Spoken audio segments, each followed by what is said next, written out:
Qu'est-ce qui t'a inspiré à faire ce changement-là? Enfin, quels étaient les trucs qui te frustraient sur YouTube et qui t'ont poussé à avoir envie de faire un podcast?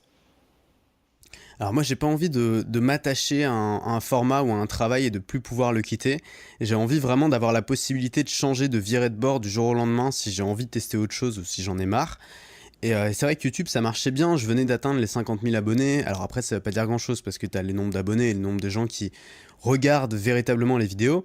Et en fait, ce que j'avais remarqué, c'est que au début, je faisais beaucoup de vlogs, donc des vidéos qui avaient vraiment du sens en vidéo, puisque je filmais ma journée. Tu vois, il y avait le décor, il y avait l'ambiance, il y avait les musiques.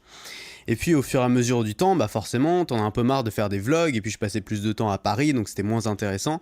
Et je me retrouvais à faire de plus en plus de vidéos face cam, où simplement j'étais devant la caméra et je parlais. Et je me suis dit, mais c'est un peu idiot parce que les gens, tu vois, ils sont là devant leur écran, tu vois, ils sont obligés d'ouvrir leur ordinateur ou d'allumer leur smartphone pour regarder ça. Pour finalement une vidéo où je fais que parler, où l'image n'a plus vraiment d'intérêt, surtout que je passais moins de temps au montage, je passais moins de temps, je mettais moins de musique, bref, j'avais plus envie de faire tous ces efforts-là. Et je me suis dit, je vais tester le podcast et je n'étais pas sûr de faire ça indéfiniment, tu vois. Je me suis dit, je vais faire un test pendant quelques jours. J'ai commencé, donc je me suis acheté un micro, j'ai commencé à faire des podcasts quotidiens et j'ai vu plusieurs trucs. Déjà, j'ai vu que ça n'avait pas vraiment d'impact sur mon business, c'est-à-dire que mon audience continue à me suivre. Alors forcément, j'en ai perdu un petit peu sur la route, mais j'en ai gagné d'autres. Et puis les gens me suivent sur des formats qui sont peut-être plus longs et finalement en termes de vente, en termes de résultats, j'ai eu des résultats qui étaient les mêmes que ceux d'avant, voire mieux. Et je me suis dit, là j'arrive à avoir les mêmes résultats qu'avant en faisant quelque chose qui me fait plus kiffer, que j'aime mieux faire et qui me prend beaucoup moins de temps. Pourquoi continuer à faire des vidéos? Autant revenir définitivement, enfin pas définitivement, mais autant se poser vraiment sur le podcast et faire que ça. Ça veut pas dire que je reviendrai pas aux vidéos, mais en tout cas pour l'instant j'ai envie de faire ça, ça marche bien, ça plaît en tout cas à mon audience qui est vraiment intéressée, et ça marche. Donc il n'y a pas de raison que je m'arrête et que je revienne aux vidéos. T'étais tenté de faire les deux en parallèle? Ouais, mais j'ai jamais été très bon là-dedans. J'ai jamais vraiment su faire plusieurs trucs en parallèle, tu vois. Soit je fais un truc à fond, soit je le fais pas. Mais tu vois, j'ai essayé, quand je suis passé aux vidéos, je m'étais dit pareil, je vais continuer à faire des articles de blog en parallèle. Finalement, j'ai pas réussi à le faire. Quand je suis passé au podcast, j'ai pas vraiment dit que j'allais faire des vidéos en parallèle parce que je me connais et je sais que j'allais pas le faire. J'ai beaucoup de mal à switcher ou à faire plusieurs trucs en même temps. Euh, et le changement, il est dû à quoi? Il est dû au fait que sur le podcast, t'as pas de like, de dislike, t'as pas vraiment de commentaires, ou est-ce que c'est dû au Ouais, fait que ça, c'est génial. l'audience podcast est juste plus concentrée, quoi, et les gens regardent une vidéo juste parce qu'elle est apparue dans leur flux, versus un podcast, il y a quand même une intention qui est différente. D'où vient le changement pour toi? Ouais, complètement. Alors ça, c'est génial. Alors moi, je déteste le feedback. Je suis peut-être la seule personne au monde qui le dit, mais je déteste le feedback. J'aime pas les commentaires, j'aime pas les likes, dislikes, j'aime pas les notes, j'aime pas tous ces trucs-là, parce que je trouve que ça pourrit le contenu aujourd'hui.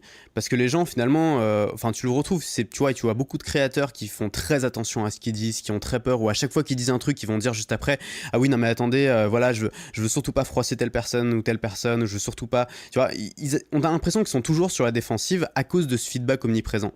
Et tu vois, tu sais, tu connais comme moi le feedback sur YouTube. Alors, pour toi, il est bon parce que tu as une audience vraiment qualitative, mais le feedback sur YouTube de manière globale, de manière générale, est assez peu qualitatif. Souvent, c'est des jeunes, tu vois, qui n'ont pas grand-chose à dire, qui viennent un peu dire trois mots mal écrits sur ton truc. Et quand tu fais très attention à ce feedback, le problème, c'est pas seulement que ça peut te pourrir ton moral. Le problème, c'est aussi que ça peut modifier ton contenu. C'est-à-dire quand tu vas te rendre compte que quand tu fais tel ou tel type de vidéo, tu vas avoir des commentaires très négatifs ou des gens qui vont vraiment essayer de t'enfoncer, mais tu vas avoir peur de faire ces vidéos-là. Et pourtant, tu vas te rendre compte que c'est souvent ces vidéos-là qui vont le plus satisfaire ton audience à toi. C'est les vidéos qui divisent, c'est les vidéos qui sont fortes, c'est les vidéos où tu fais passer des choses importantes, tu vois. Pas les vidéos où tu donnes des petites astuces ou des petits conseils ou des petits trucs, parce que ces vidéos-là, elles sont sympas, mais c'est pas ça qui va faire la différence. Je pense que ce qui fait la différence, c'est quand tu vas au fond des choses, quand tu parles de sujets qui peuvent être polémiques, qui peuvent diviser les gens. Et pense il faut pas avoir peur d'en parler. Le problème, c'est que YouTube crée cette peur-là parce que YouTube est très violent. Et il y a justement ce feedback constant qui peut nous éloigner finalement de ce dont on a envie de parler, ce que tu n'as pas du tout dans le podcast. C'est ça qui est génial. Et puis la deuxième chose, comme tu disais, c'est que le podcast, il y a une intention. Les gens vont écouter un podcast parce qu'ils ont envie de l'écouter, pas parce qu'ils s'ennuient, souvent.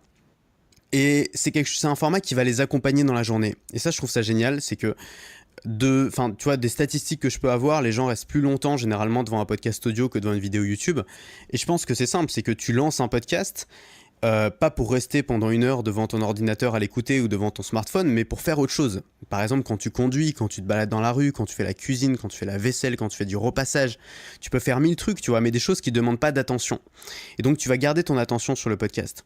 Et donc, c'est quelque chose qui t'accompagne dans la journée, c'est quelque chose où tu vas pas être distrait, tu vas pas avoir 5 onglets ouverts en même temps dans ton navigateur, tu vas pas avoir 12 vidéos juste à côté qui donnent envie de cliquer dessus, tu vas juste l'écouter, faire autre chose, et c'est beaucoup plus proche finalement d'une discussion que tu peux avoir avec un ami que d'une vidéo où tu es là à essayer de te vendre, à essayer sans arrêt de garder l'attention des gens.